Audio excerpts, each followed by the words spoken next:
Erev Tov. Alors, on va démarrer. On va faire le shiur. Irfouach Shema, Linda Yafa, Bat Julie. Bezrat Hashem. Alors, on a deux parachutes cette semaine. Alors déjà, on s'est pas vu depuis un petit moment. Ça fait plaisir, Baruch Hashem.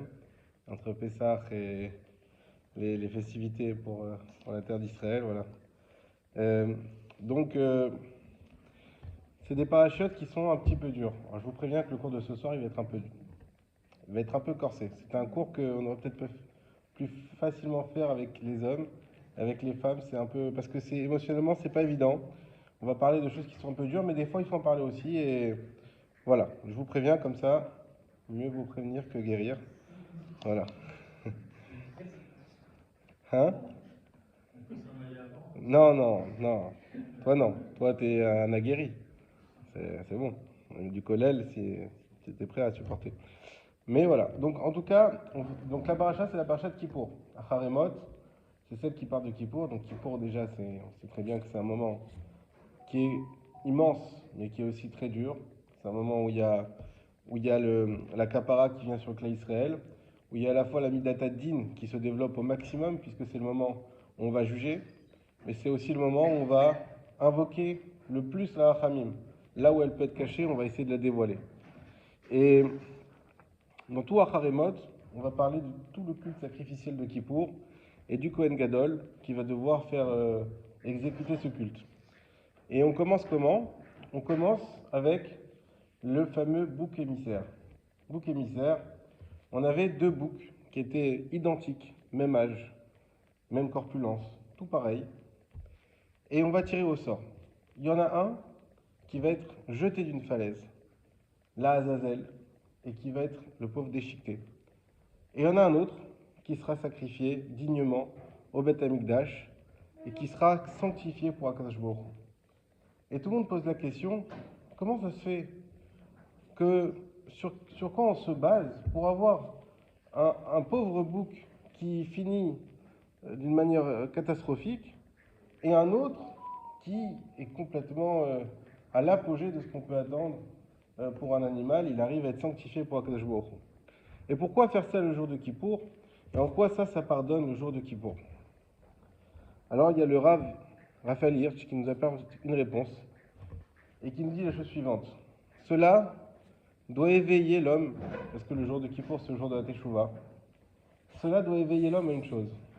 Quand on descend sur terre, alors on est, on est tous égaux devant la loi, on est tous égaux en Neshama. C'est vrai qu'il y a des Neshamot différentes, mais chacun a une Neshama Théora. On arrive tous ici avec une Neshama qui est pure, tous comme ces deux boucs. À nous de décider comment on veut terminer.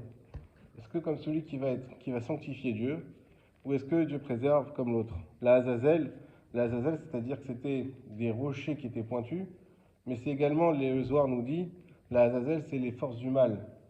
Quelque part, il y a cette idée qu'on retrouve souvent dans la Torah, que dès qu'il y a quelque chose de très important, on donne un peu aux forces du mal de quoi se nourrir pour qu'ils nous laissent tranquilles. C'est comme le Maïm Acharonim qu'on fait avant le Birkat Amazon. Le Birkat, c'est quelque chose de tellement fort, de tellement puissant, qu'on dit on met un peu d'eau dans les mains. D'ailleurs, on n'en met pas beaucoup justement, parce que c'est la Azazel aussi. Et ça, on donne un peu au Yetzirah qu'il ait de quoi nous laisser tranquilles. On lui donne un peu, et lui, il a et comme ça, on peut faire le Birkat Amazon. Et donc, c'est pour faire prendre une prise de conscience à tout le clan d'Israël lorsqu'ils arrivent et qu'ils voient ces boucs et qu'ils comprennent une chose, c'est qu'on a deux chemins dans la vie. Il n'y en a pas trois. Il n'y a pas de chemin intermédiaire. Il y a soit le chemin vers la bonne évolution, soit vers la mauvaise évolution. Il est évident qu'on est personne n'est ni complètement rachat, ni complètement sadique. Mais il y a l'évolution vers laquelle on tend, vers où on va. Et la direction vers où on va, on ne peut pas aller dans deux directions à la fois. On ne peut pas marcher vers le sud et vers le nord en même temps. C'est impossible. Et donc on prend ces deux boucs et on montre les deux directions qu'il y a à prendre. Et on espère que chacun prenne la bonne décision et fasse teshuva ce jour de Kippour. Ça, c'est la paracha de Haremot. Ensuite, on finit la paracha de Haremot avec tous les interdits qui sont les interdits des relations, qui sont interdites entre familles, etc. Et enfin, la paracha Kiddushin, dans laquelle il y a 52 mitzvot. Elle est remplie de mitzvot, on ne peut pas faire un résumé comme ça. Remplie de mitzvot qui sont toutes les unes les autres pour nous permettre de nous sanctifier encore plus, comme son nom l'indique, et nous permettre de se rapprocher d'Hachem. Maintenant, on va s'arrêter sur un événement qui est cité au début de la paracha de Harimot. Encore une fois, pour ceux qui viennent d'arriver ici, je répète, le cours il va être un peu difficile ce soir, mais c'est la paracha qui le suggère et on ne peut pas passer outre ce qui est écrit. Vaïdaber Adonai el Moshe acharemot shene bene Aaron bekorvatam lifne Adonai vayamutu. Dieu a parlé à Moshe après la mort des deux fils d'Aaron qui ont été enterrés devant Hachem lorsqu'ils sont morts. Vayomer Adonai el Moshe, Dieu va dire à Moshe, Daber el Aaron achicha, parle à Aaron ton frère, ve'al yavo becholet el kodesh, qu'ils ne viennent pas n'importe quand dans le Saint des Saints. Ni bet la parochet, qui est la maison de la parochet. El pena kaporet hachel Aaron velo yamut, parce que sinon il risque dans cette maison des caporettes de mourir. Qui be'anan ere la caporette, parce que c'est dans une nuée que je me dévoile dans cette caporette. Alors, ici on voit une chose on voit un ordre divin qui est de dire à Moshe, avertis ton frère Aaron qu'il ne peut pas rentrer dans les saints des saints n'importe quand, et par la suite, je ne vais pas tout vous lire, il lui dit ça sera uniquement le jour de Kippour, etc. Maintenant, quand il lui parle de ça, qu'est-ce qu'il lui dit? Il lui dit ça après la mort des fils d'Aaron. Alors, qu'est-ce qui s'est passé avec les fils d'Aaron? Il y a deux parachutes dans Shemini. On avait l'inauguration du Mishkan, donc le temple portatif. Il y avait une joie immense qui était à ce moment-là, lors de cette inauguration qui arrivait le 1er Nissan. Ça faisait déjà 6 mois qu'on attendait de l'inaugurer, il était déjà prêt depuis le café qui se lève. Et à ce moment-là, tout le monde a apporté des sacrifices. Et il y a Nadav et Avihu, ce sont deux fils d'Aaron parmi les 4 fils qu'il avait, qui eux, pris d'un élan d'amour pour Hachem, ont décidé de faire un sacrifice qui n'était pas dans le programme. Et ils ont approché des encens, en faisant brûler des encens dans le Mishkan. Et à ce moment-là, le feu qu'ils ont allumé les a consumés et ils sont morts sur place. Alors c'est un événement qui est tragique, qui est très troublant, puisque ce sont des personnes qui ont voulu faire des mitzvot, qui ont été pris d'un élan d'amour pour Hachem, et on voit qu'elles ont terminé d'une manière effroyable. Et alors il y a beaucoup d'explications pourquoi, ce n'est pas le sujet du jour, je ne m'attarderai pas dessus, mais ce qui est sûr et certain, toutes les explications s'accordent à dire que c'était des immenses tzadikim et qu'ils ont été là pour sanctifier le nom d'Hachem. Le comprendre, c'est un petit peu difficile. Encore une fois, il y a beaucoup à dire, mais ça aurait été dans la paracha Shemini. Peut-être que vous l'avez déjà entendu d'ailleurs dans d'autres cours qui ont été donnés les semaines précédentes. En tout cas, on rappelle cet événement. La question, pourquoi avoir besoin de rappeler cet événement maintenant, alors qu'il est passé, et pourquoi le dire au moment où on dit à Aaron de ne pas rentrer dans le Kodesh? Alors, on a une première réponse qui est donnée par la Gemara elle-même, dans Yoma, qui nous dit la chose suivante. En fait, quand on parle de Kippour, vous savez que c'est un jour qui est tellement saint qu'il y a une divergence d'opinion. Est-ce qu'il faut se repentir pour être pardonné, ou est-ce qu'on est pardonné d'office? Il faut savoir qu'il y a des chachamim dans la Gemara qui disaient que Kippour ressemble à un mikvé. De même que même si on te jette dans le mikvé de force, tu en ressors pur, de même le jour de Kippour nous pardonne totalement sans même avoir besoin de faire teshuva. Les chachamim ne sont pas d'accord. Ils nous disent une chose, ça c'est vrai que ce sont des avis isolés. Mais l'avis des chachamim global, c'est de dire non. Il faut un minimum de repentir. Il faut un minimum avoir. Effectivement, Hachem nous ouvre les portes ce jour-là de la teshuva, mais il faut avoir un élan personnel, au moins un minimum. On ne peut pas, contre notre gré, être pardonné pour des choses qu'on ne regrette même pas. C'est pas possible. Or, on voit ici cette force de Kippour. Et la Gemara nous dit, eh bien, lorsqu'un tzaddik comme Nadav et Avihu décède, ça fait une kapara sur le peuple d'Israël, ça pardonne les fautes du peuple d'Israël, comme le jour de Kippour. Et c'est pour ça qu'on rappelle cet événement ici, pour nous dire que le décès d'un tzaddik, il a un tel impact dans les cieux qu'il permet de pardonner totalement toutes les fautes du clan d'Israël. Alors, c'est intéressant à lire, à écouter, mais ça aussi, ça peut nous interpeller. Quoi? Il faut qu'un tzaddik décède pour pardonner les fautes du clan d'Israël? Et encore une fois, si personne ne fait teshuva, en quoi la mort du tzaddik, elle va permettre de pardonner? Alors sur ça, on a un Midrash qui nous dit une chose. Vous savez que Shaoul, qui était le premier roi d'Israël, eh bien, à un moment donné, il est mort dans la guerre. Et lorsqu'il est mort, il y a eu d'immenses, même si c'était un roi qui était très controversé, malgré tout, il y a eu d'immenses funérailles qui ont été faites, beaucoup de cavotes qui lui ont été données. Et il y a eu tellement de cavotes qui ont été données qu'il y a écrit dans le Midrash Rabbah que Kadosh Baruch Hu, il a eu beaucoup de pitié pour le clan Israël à ce moment-là. Il y avait une grande sécheresse et il a amené des trompes d'eau qui ont permis d'évacuer cette sécheresse et d'avoir à manger pour tout le monde. Donc on voit ici que, en réalité, quand il y a un tzaddik qui part, c'est pas le tzaddik par sa mort qu'il fait, c'est par la réaction qu'il va provoquer chez les autres. C'est lorsque les gens vont lui donner du kavod, ils vont donner du kavod à la Torah, sur ça, ça va provoquer la miséricorde et ça va permettre de faire teshuva. D'ailleurs, on va en parler, on est dans la période du Homer. C'est la période dans laquelle on, on a, pendant 33 ou 34 jours, en fonction des minagim, une période de deuil. Et cette période de deuil, elle est marquée par quoi? Par la perte de toute une génération de tzadikim. Alors pour ceux qui ne savent pas, je vous rappelle brièvement l'histoire. Rabbi Akiva, qui était un immense rabbin, qui avait beaucoup d'élèves, 24 000 élèves. Et ces 24 000 élèves sont décédés dans l'espace d'un mois, 33 ou 34 jours en fonction des avis. Ils sont tous décédés d'une épidémie. Pourquoi? Alors on dit parce qu'ils ne se respectaient pas les uns les autres, il y a beaucoup d'explications là-dessus, mais ce n'est pas sur ça qu'on va s'attarder. L'idée est de dire que jusqu'à présent, on marque l'histoire avec un deuil qu'on prend tous pour quelque chose qui est arrivé il y a 2000 ans. Et pourtant, il y a des choses bien pires qui sont arrivées dans l'histoire et qu'on ne marque pas à chaque fois. Il y a eu des massacres énormes dans le clan Israël. Alors pourquoi on ne marque ce point-là?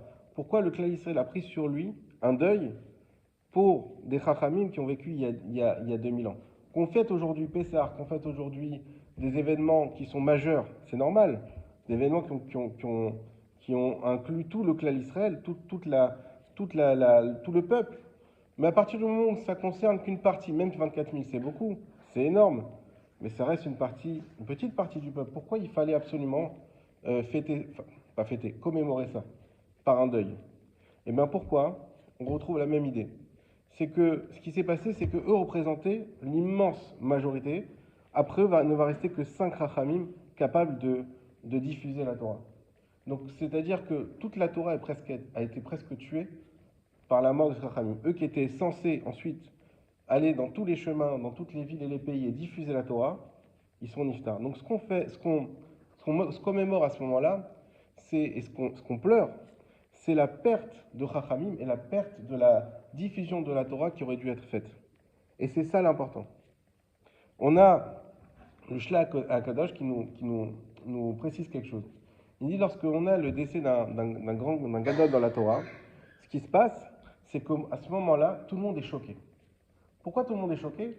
Parce que, quelque part, on a tous une appréhension, on voit tous la mort comme une sorte de punition. Même si on sait tous que c'est fatal, que ça doit arriver, mais malgré tout. Et lorsque ça tombe sur quelqu'un d'incroyable, sur un tzaddik de la génération, quelque part, on ne pouvait pas penser que ça pouvait lui arriver. Et combien de fois on a vu des gens qui, lors d'un décès d'un tzaddik, se sont écroulés parce qu'ils ne peuvent pas croire que le tzaddik il peut mourir. Alors même si on connaît tous les chachamim qui disent que ces actions, ces enseignements perdurent et qu'on sait très bien qu'il y a l'olam haba, mais malgré tout on n'arrive pas à l'accepter. Et ce choc qui arrive lorsqu'on voit ce décès, ça fait réagir les gens et ça leur fait se rappeler une chose, c'est qu'on n'est pas éternel et que même le tzaddik il est parti, alors il faut faire une teshuva immédiate. Et ça c'est une vision des fois qu'on n'aime pas trop parler de tout ça parce que c'est pas très jouissif, mais malgré tout, c'est quelque chose qu'il faut savoir et les Chachamim nous en parlent beaucoup. On va voir Rashi qui va poser, le Lekartov, il ramène le Rashi, qui va répondre une deuxième réponse à la question pourquoi on parle des enfants d'Aaron. Pourquoi on parle des enfants d'Aaron? Parce que Rashi nous dit une chose, c'est comme si tu vas voir un médecin et tu lui dis voilà, je suis malade, le médecin il t'ausculte, il dit écoute, tu as une maladie qui est assez grave, tu ne dois plus prendre donc je reprends les mots de Rashi, tu ne dois plus prendre de radis et ne jamais dormir sur un matelas qui est humide. Jamais. Il dit ok. il veut avoir un deuxième avis médical, il va voir un autre médecin et qui lui dit, écoute, ta maladie c'est très sérieux, il ne faut pas que tu manges de radis, il ne faut absolument pas que tu t'allonges sur un matelas humide, et attention parce que un tel, il avait la même maladie que toi, il ne m'a pas écouté, et aujourd'hui il est mort. Eh bien Rachid nous dit, ce deuxième médecin-là a permis à la personne de prendre conscience de l'importance, en lui parlant d'une histoire qui est arrivée. Et c'est ce qui est en train de faire Akadosh Baruch Hu ici. Il dit à Aaron, attention Aaron à Cohen, tu as beau être Aaron, tu as beau être saint, tu ne peux absolument pas rentrer dans le Kodesh n'importe quand. Et même si cela vient d'une envie de se rapprocher d'Hachem, d'une envie de faire des mitzvot, d'une joie intense, même d'un bon sentiment, malgré tout, il faut savoir que le Mishkan, c'était une énergie spirituelle qu'on peut appeler comme nucléaire. C'était quelque chose de très fragile. Il faut savoir que on raconte souvent qu'il y a des fois des neshamot qui partent des corps. Quand par exemple on a reçu la Torah, dans les 2 premiers commandements, c'est bien connu on va le faire bientôt à Shavuot, que les neshamot ont quitté les corps lorsque Hachem leur a parlé directement. Qu'est-ce qui se passe avec ce système de neshama et de corps? En quoi notre neshama elle est reliée à notre corps? Il faut savoir que notre neshama, elle est effectivement dans notre corps, mais elle est aussi reliée à la source principale qui est Akadosh Baruch Hu. C'est impossible de croire que notre neshama soit complètement coupé d'Hachem, puisque dans ce cas-là, on n'aurait pas pu recevoir d'énergie, on n'aurait pas pu tout simplement bouger ni faire quoi que ce soit. On aurait un corps qui serait complètement éteint. Donc pour qu'on ait une source d'énergie, c'est-à-dire que la neshama est toujours reliée avec Hachem. Or, cette neshama-là, elle n'aspire qu'à une chose, c'est à rester là-haut. Et il y a le corps qui la retient, et il y a la force d'Hachem qui la retient, puisque Hachem lui a ordonné de rester ici. Sauf que, lorsque cette neshama reçoit un trop-plein de spiritualité, alors il se peut qu'elle brave cet interdit et qu'elle reste là-haut. C'est ce qui est arrivé avec Nadav et Avihu, qui ont décédé en faisant une mitzvah énorme. C'est ce qui peut arriver, le Shulchan Aruch nous dit, lorsque quelqu'un étudie la Torah, écoutez ça, c'est incroyable, il faut qu'il fasse très attention à ne jamais s'interrompre. Parce que, pour un peu qu'il arrive à une concentration ultime, à ce moment-là, sa neshama, elle est presque entre les deux mondes. Il y a certains chachamim, lorsqu'ils étudiaient, il y a écrit comme ça dans la Gemara, lorsqu'il y a des oiseaux qui passaient au-dessus d'eux, ils finissaient en poulet rôti. Pourquoi? Parce qu'il y avait un feu qu'on ne voyait pas, il y avait un feu qui partait et qui allait jusqu'au ciel. Ils étaient tellement pris par leur étude, ils étaient tellement connectés avec Hachem durant leur étude, qu'à ce moment-là, il y avait une dimension qui devenait presque matérielle, au point que les oiseaux qui passaient au-dessus d'eux mouraient. Directement, parce qu'ils étaient complètement consumés. Exactement, merci. Et donc, lorsque Aaron à Cohen, on va lui dire, tu sais, tu peux aller dans le Saint des Saints, mais une fois par an. Et surtout, n'y va jamais à un autre moment. Pourquoi? Parce que sinon, malheureusement, tu peux finir comme Nadav et Avihu ou comme tes propres enfants. Et sur ça, on avait besoin de les citer pour que Aaron y prenne conscience à 100% de cet interdit et qu'il comprenne qu'il ne faut pas le faire et qu'il fallait faire attention. Et on voit quelque chose ici qui est très important dans la vie. C'est que dans la vie, il y a les prescriptions qui sont données, il y a les ordres, il y a les mitzvot, il y a les interdits qui sont du pays, il y a la loi. Mais tout ça, ça vaut rien lorsque ça reste oral, lorsque ça reste abstrait. Ça reste quelque chose qui est en dehors de nous. Et ce que nous disent les Chachamim, justement, avec cette histoire d'Aaron, c'est que notre Torah, il faut la vivre, il faut la rendre concrète. Il est écrit dans le pasuk, Vashevota el levavecha. Tu devras le ramener à ton cœur. C'est-à-dire que la Torah, effectivement, c'est quelque chose de très intellectuel.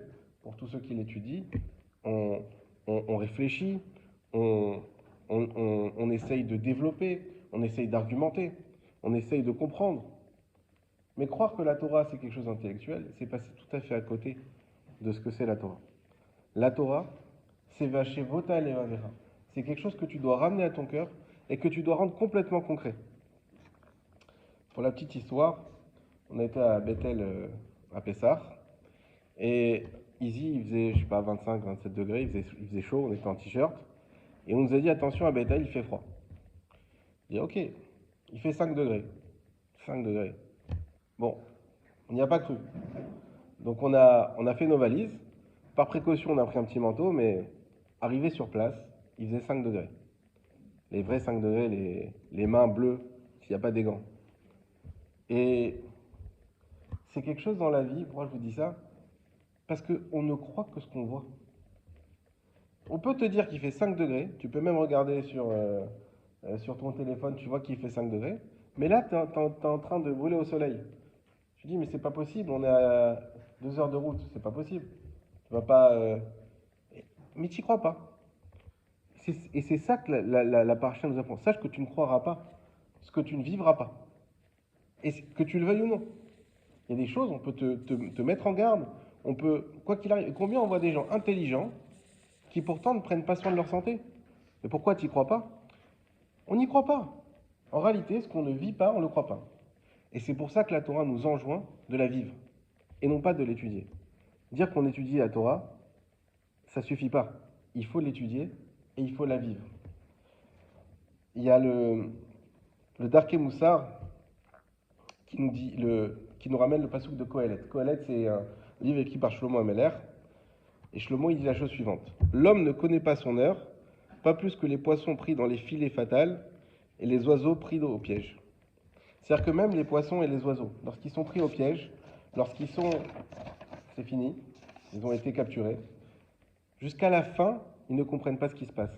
Eh bien, Shlomo nous le dit, l'homme le plus intelligent du monde, le plus sage, il sache que l'homme, il a un truc. Il sait très bien ce qui va lui arriver, mais il n'y croit pas.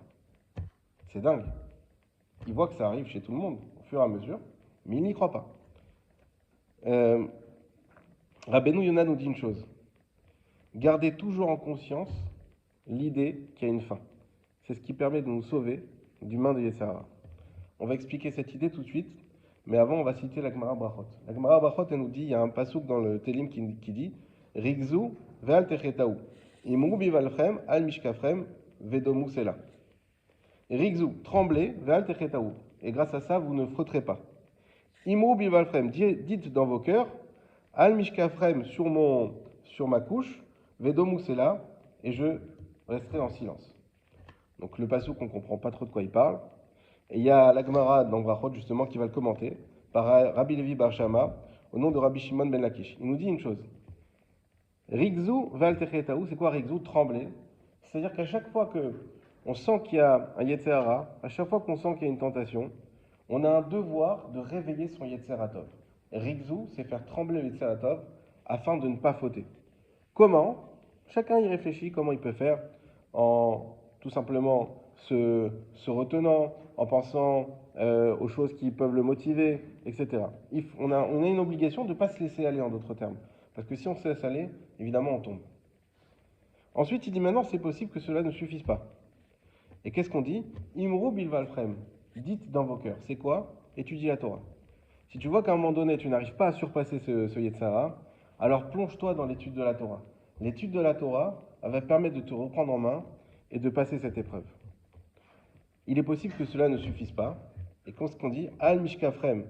C'est quoi sur ta couche? Ça fait référence au schéma qu'on fait avant de dormir. Fais le schéma. Le schéma, c'est une phrase qui a une puissance, ça a été prouvé au cours des générations. Quand on dit le schéma, c'est quelque chose qui réveille le plus, les sentiments les plus proches d'Hachem, qui réveille la Neshama. Faire schéma Israël, Hachem Elokeinu, Hachem Echad, au moment où Israël nous attaque, c'est quelque chose, c'est une arme ultime qui nous permet de nous sauver. Mais il est possible que ça non plus, ça ne marche pas. Et le dernier kara, Vedomu Sela. Et le silence à jamais, c'est se rappeler, comme il dit Ben Lakish, rappeler le jour de sa mort. Quand on se rappelle de ça, c'est quelque chose qui nous permet de prendre une distance avec la faute. Et on va essayer d'expliquer tout cela. Il ne s'agit pas d'être dans la rasra, pas du tout. Mais avoir une chose en main, c'est que dès qu'il arrive des choses graves, Dieu préserve dans la vie, cela nous fait toujours prendre une distance avec notre vie. Et on se dit finalement tout ce qu'on a cru, tous les problèmes qu'on a cru graves, de quelle couleur on va choisir la voiture, où on va mettre le canapé, toutes ces choses-là.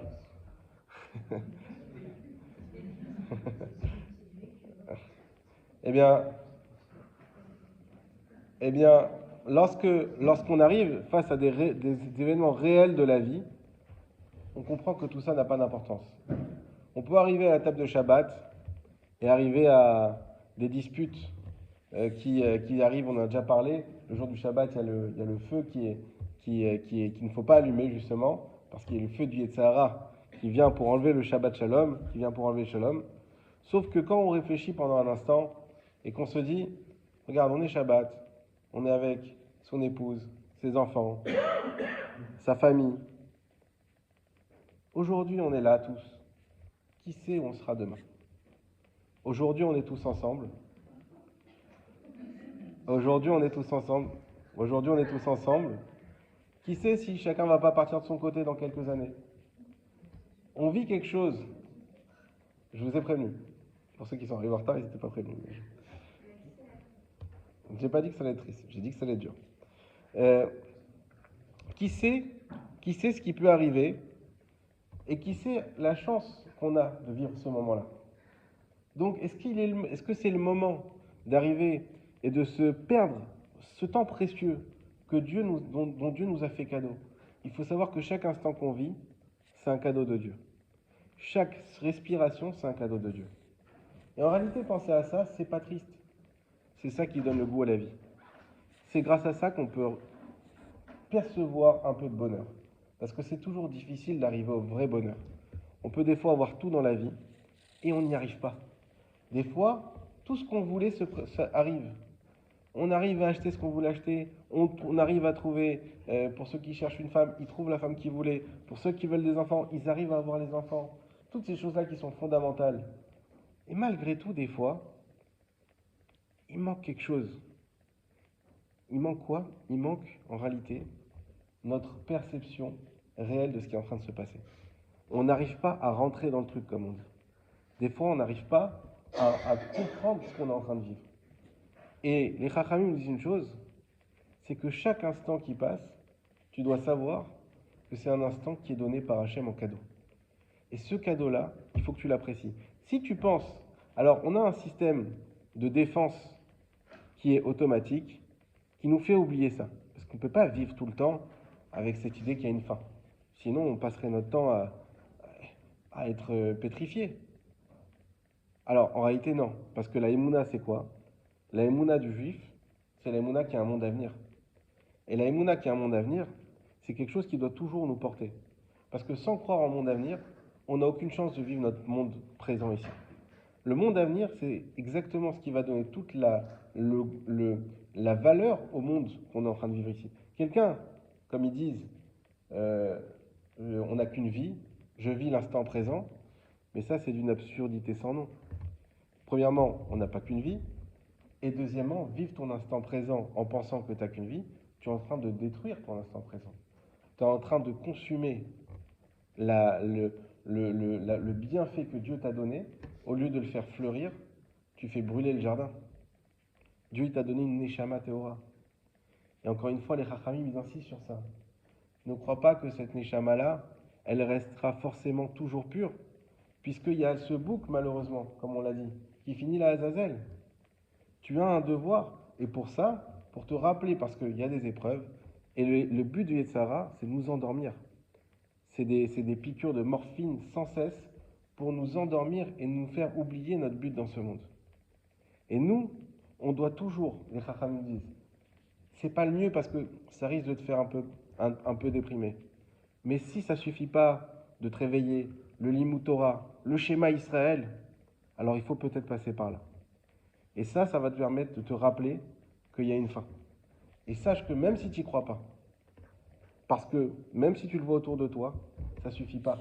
Tu n'y croiras jamais. Tu seras jamais parce que on a besoin, malheureusement. Et c'est pour ça que on a d'ailleurs une mitzvah d'aller dans les enterrements. On fait à la fois le kavod aux morts, mais aussi que ça permet aux gens de faire teshuva. On fait teshuva parce qu'on se réveille, parce qu'on voit la réalité de la vie. La vie est des vies. Alors il y a un poème qui a été écrit par Rabbi Akiva Eger, qui est un poème qui est magnifique, mais que je ne vais pas vous lire, parce que déjà j'ai vu que c'était déjà peut-être un peu trop.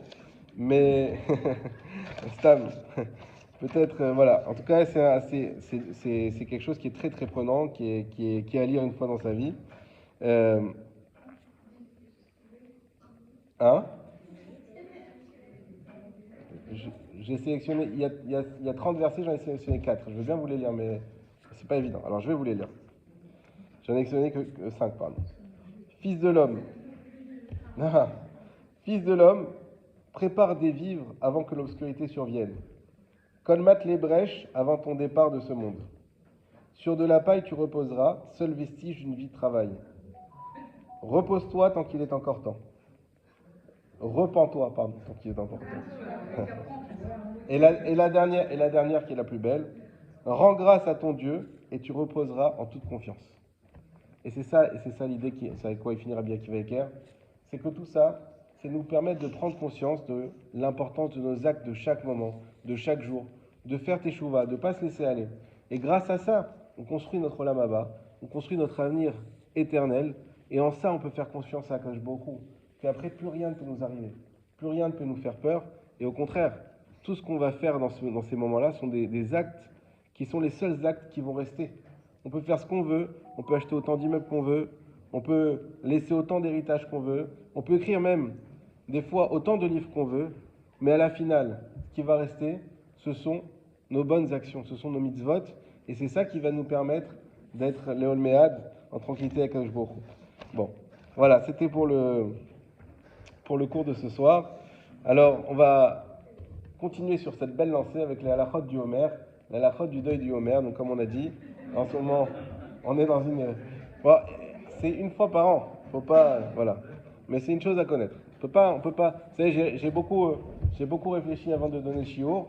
Dieu préserve. D'ailleurs, on fait des shiurs généralement qui sont très, très joyeux, etc.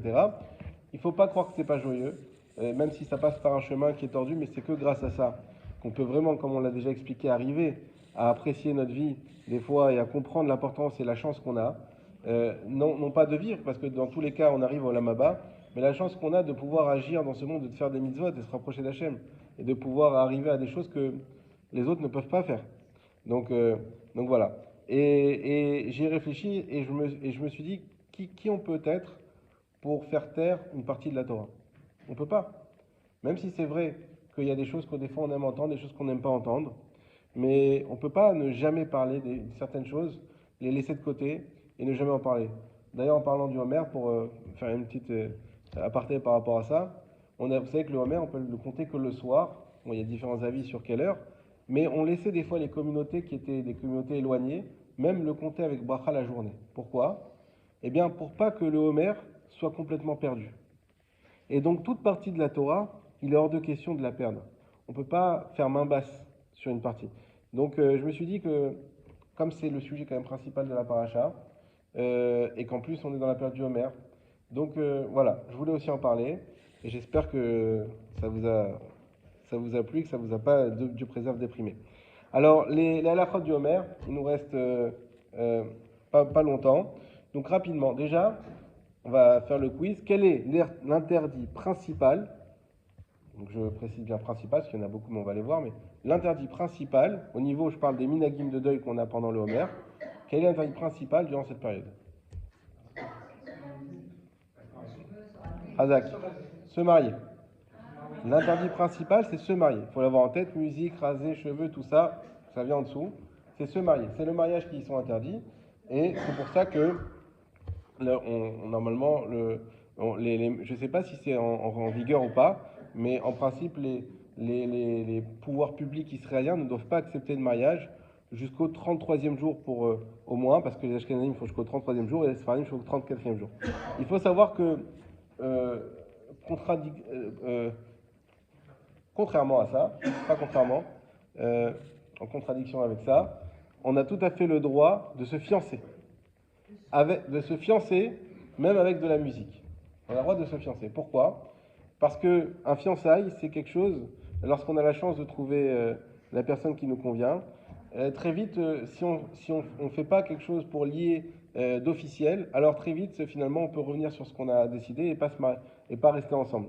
Et c'est pour ça qu'on permet de se fiancer. Comme ça, au moins, il y a quelque chose d'officiel. Et ensuite, le mariage, on peut le reporter un petit peu, mais déjà, il y a quelque chose qui soude le couple. parce qu'on avait envie d'entendre. Mais on a le droit de se fiancer avec la musique. Effectivement, donc on n'écoute pas de musique. Il y a certaines exceptions à ça, mais on ne viendra pas dessus. Les cheveux et la barbe. Donc on se coupe pas les cheveux, on se rase pas la barbe. Alors pour les Sfaradim, c'est jusqu'au 34e jour au matin. Pour les Ashkenazim, jusqu'au 33e jour. La question, hein, sauf Yom Ha'atzmaut, yesh veyesh. On va pas rentrer dans le débat. Et non, il y a d'autres, il y a plusieurs exceptions. Il n'y a pas que Yom Ha'atzmaut. Il y a aussi pour ceux que ça dérange, pour que ça fait des boutons, pour ceux que ça dérange pour le travail, qui ont besoin d'avoir une barbe nette. Bon, aujourd'hui c'est la mode de la barbe, alors ça va. Pour ceux qui, aussi des fois quand il y a la veille de Rosh Chodesh qui tombe vendredi, bon, il y a plusieurs exceptions, mais la règle générale c'est jusqu'au 33e jour et 34e jour. La question que je vais vous poser, mesdames, est-ce que vous avez le droit de vous couper les cheveux ou pas? Hein, oui, unanime? Non?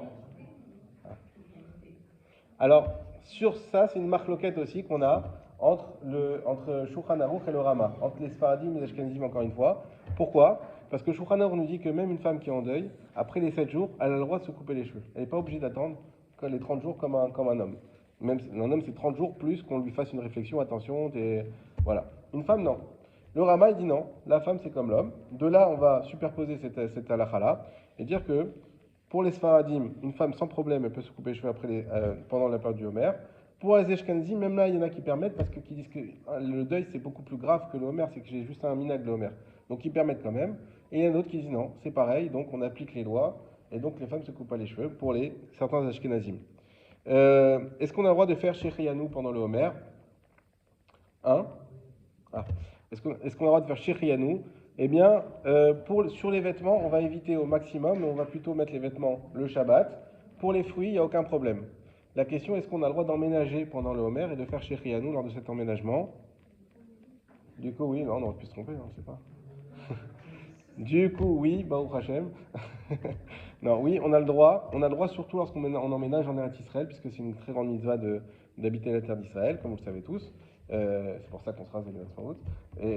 Et donc, effectivement, on pourra faire le Shechianu pendant l'emménagement. On a le droit d'emménager, on a même le droit de faire des travaux. Vous savez que c'est la période de Tisha B'Av, on ne fait pas les travaux, on ne fait pas de peinture, etc. Là, on aura le droit de faire de la peinture et tout ça. Et même si ce n'est pas forcément obligatoire, on aura le droit pendant cette période-là. Et on finira avec la halakha concernant l'Akba Omer, donc qui va arriver le 33e jour. Eh bien, comme on a dit pour les Sfaradim, on va jusqu'à 34 jours. Sauf que les Ashkenazim, ils arrêtent au 33e jour. Donc pour eux, il n'y a pas de contradiction. Pour nous, il y a un petit bémol, c'est pendant le 33e jour du Homer, comme on va fêter alors c'est un peu bizarre aussi ça, on va fêter la mort de Rabbi Shimon Bar Yochai. Pourquoi on fête sa mort? Il faut savoir que ce qu'on appelle une Iloula, avant ça n'existait pas de faire Iloula. Le jour d'un décès, c'est quelque chose de triste. On ne fait pas une fête. Sauf que Rabbi Shimon Bar Yochai, il a donné une injonction à ses élèves avant de partir. Il a dit, je veux que le jour de ma mort, vous fassiez une fête. Parce que ça sera une fête, et c'est ça qui va donner mon kavod. Et il a mis ce chidouche-là, c'était celui qui a écrit le Zohar HaKadosh, le livre, la mystique juive. Et donc, il a amené ce chidouche-là, c'est pas pour tout le monde qu'on fait ça, qu'on pouvait faire une fête et que ça permettait d'élever son âme le jour, et en ça, on allait permettre de le sanctifier le jour de sa mort. Donc, il y a la fête de l'Agma Omer, durant laquelle les Sfaradim auront le droit d'écouter de la musique, auront le droit de faire des festivités, mais attention, sans se raser et sans se couper les cheveux, il faudra attendre que le lendemain. Je vais finir le cours. Comme on est vous savez qu'on est une période, alors on a fait du moussard, c'est aujourd'hui le vrai moussard, à l'époque c'était que comme ça le moussard, et le moussard à l'état brut comme on dit, et en ce moment vous savez qu'on est en train de lire les Pirkei Avot. Les Pirkei Avot, donc c'est une partie de la Mishnah, mais qui ne sont pas des lois ou des halachot, etc. Ce sont simplement des lois de vie qui nous permettent d'être de meilleures personnes, d'avoir de meilleurs midot, de meilleurs traits de caractère. Et alors on lit le Shabbat. Le problème qui arrive souvent, c'est qu'on lit très vite le Shabbat et on passe à côté de quelque chose de tellement merveilleux. Voilà. Donc l'idée que j'ai eue, c'est pas grand-chose, mais c'est quelque chose, c'est de faire au moins un Pirkei Avot ce soir et les prochains mercredis. Au moins qu'on a un qu'on étudie bien et qu'on essaie de comprendre comme il faut. Voilà. Donc celui que j'ai sélectionné pour ce soir, comme vous savez que j'affectionne, donc Hachem, l'étude de la Torah, On a le Pirkei Avot numéro 5. Ribi Nechunia ben Akana Omer. Beni Nechunia, fils d'Akana, a dit Kol amekabel alav ol Torah, ma'avirin mimenu ol malchut ve'ol derech eretz. Tout celui qui prend sur lui le joug de la Torah, alors on lui enlève le joug de la royauté, c'est-à-dire du gouvernement, et du derech eretz, c'est-à-dire de la parnassa. Une personne, il faut savoir que dans la vie, il y a des choses qui sont ce qu'on appelle les vases communicants. On doit tous avoir une part de pénibilité dans la vie. À nous de choisir dans quoi on va la mettre. Et il vaut mieux la mettre dans la Torah, qui est l'élixir de vie, plutôt que la mettre à se fatiguer au travail. On sera tous d'accord, j'espère, qu'un bon shiur Torah, c'est mieux que se casser la tête au travail pendant plusieurs heures. Or, des fois, vous avez tous remarqué que le travail, des fois, ça coule, et on arrive à faire super vite des choses, et ça s'enchaîne, et il n'y a pas de grain de sable dans le mécanisme. Et des fois, ça ne marche pas. Des fois, c'est bloqué. Des fois, on se dit même, mais pourquoi j'étais au travail aujourd'hui? J'ai perdu une journée à tout est Internet qui s'est bloqué, le logiciel qui s'est bloqué, les outils qui ne sont pas là, les employés qui sont malades. Enfin bref. Donc on a ces situations-là. Et il faut savoir qu'on a une solution pour les éviter. C'est l'étude de la Torah. Plus tu vas prendre sur toi de l'étude de la Torah, alors évidemment, on n'a pas dit qu'il fallait annuler le travail. Vous savez que pour la plupart d'entre nous, sauf pour une élite très spécifique, mais pour la plupart d'entre nous, c'est très important de travailler. Mais il faut avant tout arriver avec l'étude de la Torah. On arrive le matin, on l'a fait la halakha cette semaine, tu sors du Beth Knesset, de la synagogue, il faut que tu étudies. Même un quart d'heure, même pas longtemps. Tu t'assois, tu étudies un petit peu, et tu commences pas ta journée directement. Même tu as déjà été à la synagogue, tu as été au minyan, c'est déjà magnifique, mais ça suffit pas. Parce que si tu ne te connectes pas à la Torah dès le matin, tu commences ta journée, il te manque un maillon dans la chaîne de ta journée. Et effectivement, des fois, ce maillon-là, il va vraiment poser problème. Alors que si tu prends sur toi le Hol Torah, et le Hol Torah, c'est des fois pas grand-chose. Je reste un petit peu, j'étudie un peu, je me casse un peu la tête. Le Hol Torah, c'est pas juste que j'écoute et... Non, je prends un texte, j'essaie de comprendre, je vais à un shiur où on va développer les choses. Vous êtes tous invités le lundi et jeudi matin, on le fait comme ça, et on va essayer de développer d'autres jours, Bezrat Hashem. Mais on développe les choses, on se casse la tête, et grâce à ça, et surtout le matin, on arrive à enlever tous ces tracas qui viennent nous gâcher notre travail. Je finis la Mishnah. J'étais la Mishnah. Voilà. Et tout celui qui, au contraire, se libère du joug de la Torah.